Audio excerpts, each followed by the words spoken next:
ढोबळी मिरचीच्या लागवडीसाठी प्रसिद्ध असलेलं बीड जिल्ह्यातील दासखेड गाव या गावात 200 एकर क्षेत्रावर ढोबळी मिरचीची लागवड केली जाते। त्यासोबतच लाखो रुपयांची उलाढाल या ढोबळी मिरचीच्या उत्पादनातून होते। आता तर सुशिक्षित तरुण देखील शेतीच्या व्यवसायाकडे वळू लागलेले आहेत। पाहूयात।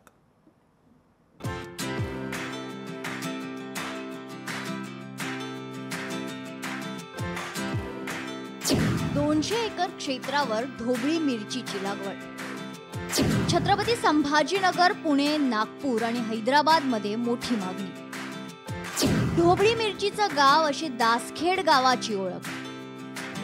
बीड जिल्ह्यातील ढोबळी मिरचीसाठी प्रसिद्ध असलेलं दासखेड गाव एक प्रयोगशील गाव म्हणून या गावाकडे पाहिलं जातं। ढोबळी मिरचीचं गाव म्हणून या गावाची ओळख। शेकडो एकर क्षेत्रावर ढोबळी मिरचीची लागवड या गावात केली जाते।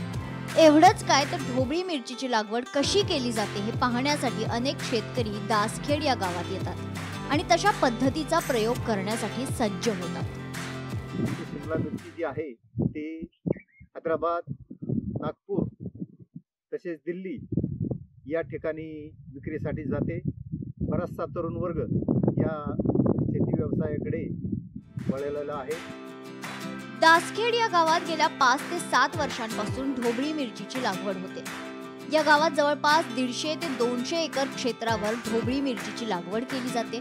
आधुनिक तंत्रज्ञानाचा वापर करत शेतकरी ढोबळी मिरचीचं उत्पादन घेत आहेत। यामध्ये प्रामुख्याने मल्चिंग, ठिबक, सोलार पंपाचा वापर केला जातो। उत्तम उत्पादन निघतं, त्यामुळे बाहेरच्या जिल्ह्यातही ढोबळी मिरचीची निर्यात होते। या गावात ढोबळी मिरचीचं उत्पादन चांगलं निघतं, मात्र त्या मालाला योग्य भाव मिळत नसल्याची खंत शेतकरी व्यक्त करतात। गेल्या 4 वर्षापासून ढोबळी मिरची उत्पन्न चांगल्यापैकी करतो, पण ह्याच्यातून आम्हाला योग्य भाव भेटावे। बाहेर देशात पाठवतो, औरंगाबाद, पुणे, हैदराबाद, मुंबई, जसं जसं माल निघेल तसं जिथे जिथे मार्केटला चांगला भाव भेटेल त्या ठिकाणी पाठवतो। अनेकदा अचानक व्हायरस सारख्या रोगांचा फटका पिकांना बसतो, ज्यात शेतकऱ्यांचं लाखो रुपयांचं नुकसान होतंय।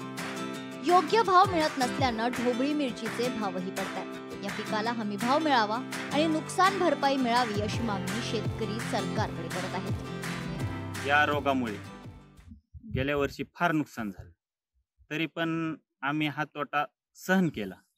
यंदा पण लागवड केली आहे।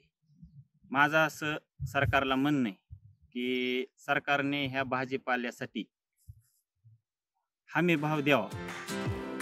ढोबळी मिरचीची लागवड मोठ्या प्रमाणात होत असल्यानं सुशिक्षित तरुण शेती व्यवसायाकडे वळत आहेत। या गावात उत्पादित झालेली ढोबळी मिरची छत्रपती संभाजीनगर, पुणे, नागपूर, हैदराबाद या ठिकाणच्या बाजारपेठेत विकली जाते। मात्र अनेक वेळा बाजारभाव पडल्यामुळे आम्हा शेतकऱ्यांचं मोठ्या प्रमाणात नुकसान होतं। यासाठी सरकारने योग्य ती पावले उचलावीत, आमच्या ढोबळी मिरचीला भाव द्यावा अशी मागणी शेतकरी करतात। आणि याच ढोबळी मिरचीची लागवड केलेल्या ठिकाणी अनेक गावातील शेतकरी येऊन पाहणी करतात आणि या गावाचं अनुकरण करून वेगळ्या पद्धतीचं आधुनिक तंत्रज्ञानाचा वापर करत ढोबळी मिरची असेल, इतर भाजीपाला पिकं असेल हे घेण्याचा प्रयत्न करतात। हरिदास तवरे, लोकशाही मराठी, बीड।